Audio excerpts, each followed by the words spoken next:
Hi friends, welcome to my channel learning with Prachi. और आज हम लेंगे क्लास 12th का chapter should wizard hit mommy, जिसको लिखा है जॉन अपडाइक ने।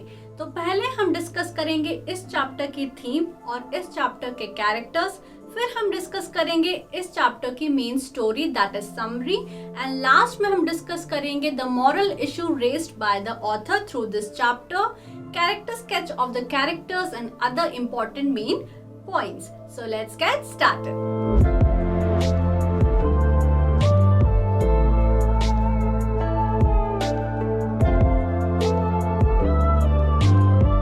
तो दोस्तों, ये जो हमारा चैप्टर है शुड विजर्ड हिट मॉमी, इसमें टाइटल में ही सवाल पूछा गया है कि क्या विजर्ड को मॉमी को मारना चाहिए, क्वेश्चन मार्क। ठीक है, तो इसी सवाल का जवाब हम ढूंढेंगे इस चैप्टर में कि हाँ मारना चाहिए था या नहीं मारना चाहिए था। ठीक है, तो दोस्तों इस चैप्टर में कौन कौन से कैरेक्टर्स हैं?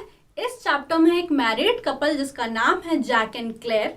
जैक और क्लेयर के दो बच्चे हैं, बॉबी जो उनका 2 साल का बेटा है, एंड जोआन जिसको जो कह के चैप्टर में बुलाया गया है, जो उनकी 4 साल की बेटी है, एंड क्लेयर जो जैक की वाइफ है वो 6 मंथ्स प्रेग्नेंट है, मतलब वो अपना 3rd चाइल्ड एक्सपेक्ट कर रहे हैं। तो दोस्तों कहानी कैसे शुरू होती है? कहानी ऐसे शुरू होती है कि हमारे जो ऑथर हैं जॉन अपडाइक, वो बताते हैं कि जैक के घर का एक ट्रेडिशन होता था, एक रूटीन होता था।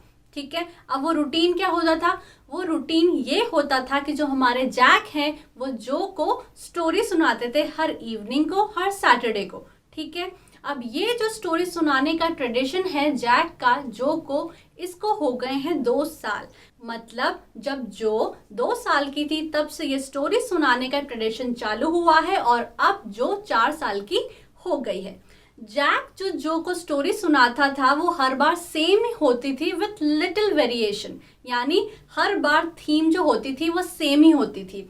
हर स्टोरी में सेम कैरेक्टर होता था जिसका नाम होता है रॉजर।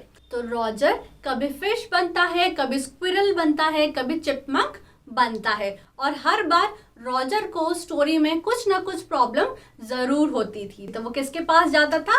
वो वाइस आउल के पास जाता था। वाइस आउल उसको विजर्ड के पास जाने को बोलता था। विजर्ड के पास कुछ जादुई ताकत होती थी, मैजिक स्पेल्स होते थे, तो वो मैजिक स्पेल करके जो रॉजर है उसकी प्रॉब्लम को सॉल्व कर देता था। विजर्ड उसकी प्रॉब्लम सॉल्व करने के बदले कुछ फीस चार्ज करता था, कुछ पेनीज चार्ज करता था, और हमेशा ही रॉजर के पास जितने भी पैसे वो विजर्ड मांगता था उससे कम ही पैसे होते थे।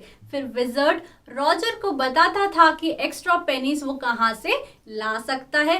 रॉजर उस जगह पे जाता था, पेनीज लेके आता था, विजर्ड को देता था, और फिर खुशी खुशी घर चले जाता था। जब रॉजर घर पहुंचता था तब तक रॉजर के जो फादर हैं वो भी बॉस्टन से आ जाते थे। फिर रॉजर, उसके फादर, उसकी मदर तीनों ही मिलके डिनर करते थे।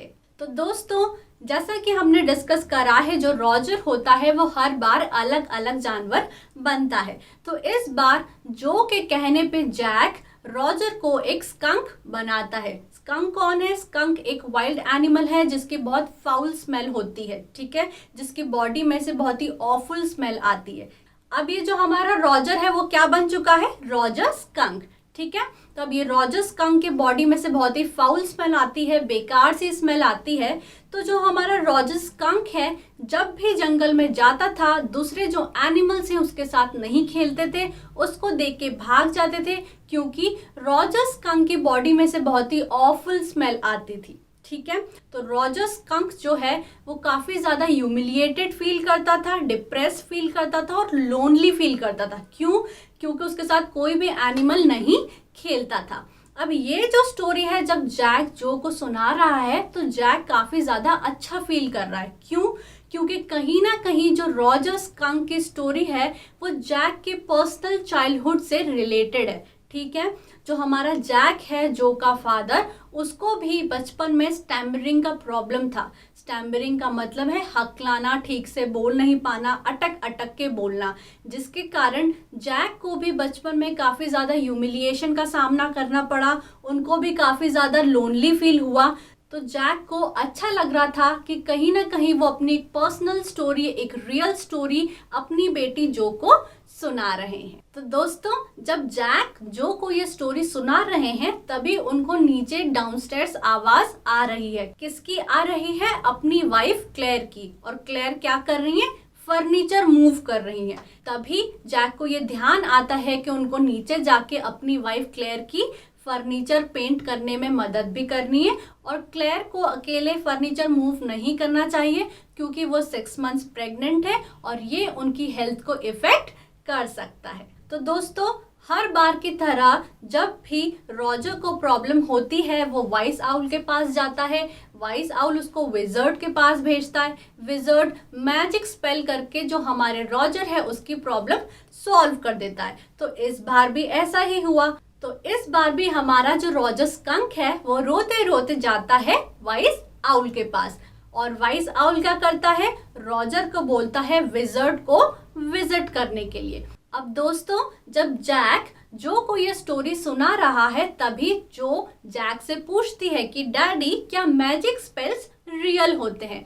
यानी अभी तक तो जो छोटी थी, जो भी उसको कहानी सुना देते थे वो सुन लेती थी, लेकिन अब वो 4 साल की हो गई है, अब वो थोड़ी सी बड़ी हो गई है, तो उसका इंक्विजिटिव नेचर बाहर आने लगा है। यानी अब वो बहुत सारे सवाल पूछने लगी हैं, जिसपे जैक बोलता है कि मैजिक स्पेल्स सिर्फ स्टोरीज में ही रियल होते हैं। लेकिन अब जो हमारे जैक हैं, जो के फादर हैं, वो जो के क्वेश्चनिंग एटीट्यूड से इरिटेट हो चुके हैं। उनको जो का जो ये इंक्विजिटिव नेचर है, ये क्वेश्चन करने वाला एटीट्यूड है, अच्छा नहीं लग रहा है। और जैक को ये लगता है कि जो की क्वेश्चनिंग करने की वजह से हमेशा वो स्टोरी में थोड़ा सा पार्ट मिस कर देते हैं। तो दोस्तों, जैसा कि हर बार स्टोरी में होता है, रॉजर जो है वाइस आउल के कहने पे पहुंच जाता है विजर्ड के पास। अब यहाँ पे विजर्ड के फिजिकल अपीयरेंस की बात करी गई है कि वो एक टाइनी ओल्ड मैन है, यानी उसकी हाइट काफी कम है, उसकी लंबी सी दाढ़ी है और पॉइंटेड ब्लू हैट है। ठीक है। अब जैसे ही जो हमारा रॉजर स्कंक है, जिसकी बॉडी में से काफी फाउल स्मेल आती है, बहुत ही गंदी सी बदबू आती है, जैसे ही वो विजर्ड के पास पहुंचता है, विजर्ड उसको बोलता है कि तुम मेरे से थोड़ा सा दूर हो जाओ। जाहिर सी बात है क्योंकि रॉजर स्कंक में से बहुत गंदी सी बदबू आती है। जब रॉजर स्कंक अपनी प्रॉब्लम विजर्ड को बताता है तो विजर्ड रॉजर से पूछता है कि तुम बताओ तुमको कैसी स्मेल चाहिए, जिसपे हमारा जो रॉजर स्कंक है वो थोड़ा सा सोचता है और फिर बोलता है रोजेस। यानी वो विजर्ड को बोलता है कि मुझे रोजेस की स्मेल चाहिए। अब जैसा कि हर बार होता है, विजर्ड अपना मैजिक स्पेल करता है एंड सडनली रूम में से रोजेस की खुशबू आने लगती है। यानी कि विजर्ड का स्पेल काम कर जाता है और अब रॉजर स्कंक में से वो ऑफुल फाउल स्मेल नहीं आ रही है और वो बिल्कुल रोजेस की तरह महक रहा है। अब जैसे ही जैक बोलता है कि अब रॉजर में से रोजेस की खुशबू आने लगी है, हमारी जो है उसका बिल्कुल मूड ही चेंज हो जाता है, उसके एक्सप्रेशन ही चेंज हो जाते हैं और वो काफी खुश नजर आती है। दोस्तों, अब जो के फादर हैं वो स्टोरी को कंटिन्यू करते हैं, लेकिन वो गलती से रॉजर स्कंक को रॉजर फिश बोल देते हैं, जिसपे जो है उनकी बेटी वो इमीडिएटली जैक की इस मिस्टेक को पकड़ लेती है और बोलती है daddy it's Roger skunk not Roger fish, जिसपे जैक जो है अपनी मिस्टेक को करेक्ट कर लेते हैं और वो स्टोरी को आगे कंटिन्यू करते हैं। तो जैसा कि हर बार होता है, विजर्ड जो है रॉजर की प्रॉब्लम को सॉल्व कर देता है और प्रॉब्लम सॉल्विंग के बदले वो फीस चार्ज करता है, पेनीज मांगता है। तो इस बार भी रॉजर स्कंक के पास उतनी पेनीज नहीं होती है जितनी विजर्ड मांगता है। ठीक है, तो अब विजर्ड रॉजर को रास्ता बताता है कि कहाँ पे जाके पेनीज मिल सकती हैं। रॉजर वहां जाता है, पेनीज लेके आता है और विजर्ड को दे देता है। अब रॉजर जो है हमारा काफी ज्यादा खुश है क्योंकि अब रॉजर की बॉडी में से बिल्कुल भी ऑफुल स्मेल नहीं आ रही है, वो बिल्कुल रोजेस की तरह महक रहा है। खुशी खुशी जो रॉजर है वो जंगल से होते होते जा रहा है अपने घर, लेकिन अब चूंकि उसकी बॉडी में से रोजेस की स्मेल आ रही है, सारे ही एनिमल्स उसके पास गैदर हो गए और उसके साथ खेलने के लिए राजी हो गए हैं। तो दोस्तों अब रॉजर स्कंक पहुंच जाता है अपने घर। उनके घर पे होती है रॉजर स्कंक की मम्मी। तो रॉजर स्कंक की जो मम्मी होती है उनको ये रोजेस की स्मेल बहुत ही ज्यादा ऑफुल लगती है, बेकार लगती है। और जब उनको ये पता चलता है कि ये जो रोजेस की स्मेल है वो उनके ही बच्चे रॉजर स्कंक में से आ रही है, तो वो गुस्से से भर जाती हैं और रॉजर को बहुत ज्यादा डांटती हैं।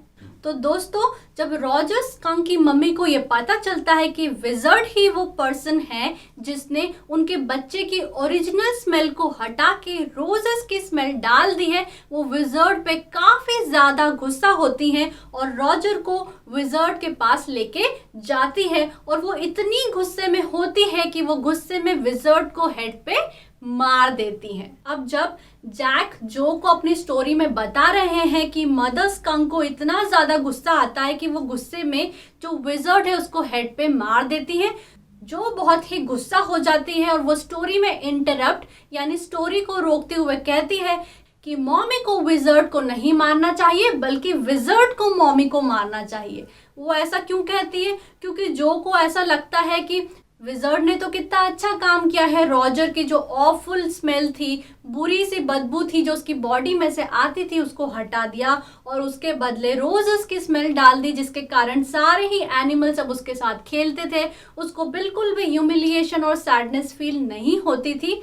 इसीलिए मॉमी को विजर्ड को नहीं, विजर्ड को मॉमी को मारना चाहिए और मना कर देना चाहिए कि वो बिल्कुल भी रॉजर के रोजेस की स्मेल को चेंज नहीं करेंगे। अब जब जो ऐसा कहती है, जैक जो को डराते हैं, धमकाते हैं और कहते हैं कि जो अगर तुम इसी तरीके से मेरी स्टोरी में इंटरप्ट करती रही तो अब मैं आगे से तुमको कोई भी स्टोरी नहीं सुनाऊंगा और ये तुम्हारी स्टोरी नहीं है, ये मेरी स्टोरी है। अब इस पे जैक आगे बोलते हैं कि मदर स्कंक के गुस्से के सामने जो विजर्ड है वो भी अपने घुटने टेक देता है और वो मैजिक स्पेल से वापस से रॉजर स्कंक की रोजेस की स्मेल को हटा के स्कंक की जो ओरिजिनल फाउल स्मेल है उसको डाल देता है। अब फिर से रॉजर स्कंक की बॉडी में से ओरिजिनल स्मेल आने लगी है, फाउल स्मेल आने लगी है और रॉजर स्कंक की जो मम्मी है रॉजर स्कंक को वापस घर ले जाती है। जैसे ही रॉजर स्कंक और रॉजर स्कंक की मदर घर पहुंचते हैं तब तक जो फादर स्कंक होते हैं वो भी बॉस्टन से काम से लौट आते हैं और फिर तीनों ही लोग रॉजर स्कंक के फादर और रॉजर स्कंक के मदर साथ में मिलकर एक लैविश डिनर करते हैं। उसके बाद रॉजर स्कंक के पेरेंट्स यानी मदर स्कंक और फादर स्कंक रॉजर को किस करते हैं, हग करते हैं और फिर रॉजर स्कंक सोने चला जाता है। तो दोस्तों जैक जो है हमारे जो के फादर, वो स्टोरी को आगे कंटिन्यू करते हुए बताते हैं कि अब जो हमारा रॉजर है वो बहुत ही हंसी खुशी दूसरे जानवरों के साथ खेलने लगा है। कैसे? क्योंकि जो दूसरे जानवर हैं उन्होंने इवेंचुअली हमारे रॉजर को एक्सेप्ट कर लिया, उसकी फाउल स्मेल को एक्सेप्ट कर लिया और अब उनको रॉजर से, उसकी फाउल स्मेल से कोई भी प्रॉब्लम नहीं है।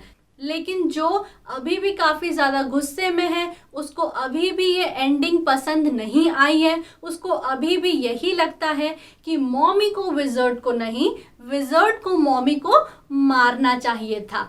जिस पे जैक जो के साथ डिसएग्री करते हैं और जो को समझाते हुए कहते हैं कि जो रॉजर स्कंक है वो सबसे ज़्यादा अपनी मम्मी से ही प्यार करता था, इसीलिए उसने अपनी मम्मी की ही बात मानी। पेरेंट्स को पता होता है कि उनके बच्चे के लिए क्या सही है क्या गलत है।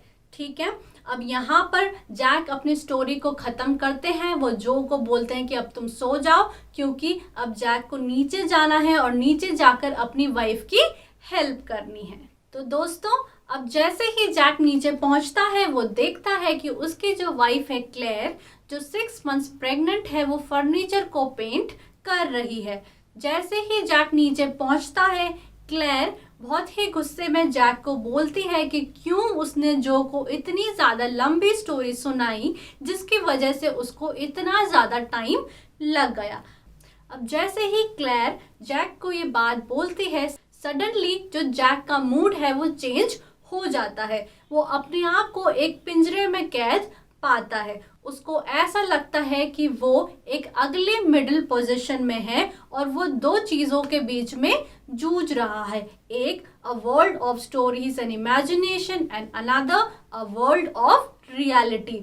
उसको बहुत ज़्यादा बुरा लगता है क्योंकि एक तरफ तो वो अपनी 4 साल की बेटी को कन्विंस नहीं कर पाया कि उसने जो को स्टोरी सुनाई है वो सही है और उसकी एंडिंग बहुत ही अच्छी हुई है, और दूसरी ही तरफ जब वो नीचे आया तो क्लेयर ने भी उसको डांट दिया और बोला कि तुमने इतनी लंबी स्टोरी क्यों सुनाई। तो इसलिए जैक का जो मूड है वो काफ़ी ज़्यादा खराब हो जाता है और जैक अपने आप को एक अगली मिडिल पोजीशन में पाता है और अब वो क्लेयर से ना तो बात करना चाहता है, ना उसके साथ काम करना चाहता है, ना ही उसको टच करना चाहता है, और ऐसे ही हमारी जो स्टोरी है वो एंड हो जाती है। तो फ्रेंड्स, ये था मेरी तरफ से इस चैप्टर का समराइजेशन। अगर आपको ये वीडियो अच्छा लगा हो तो वीडियो को लाइक कर दो, चैनल को सब्सक्राइब कर दो and wish you good luck for your exams.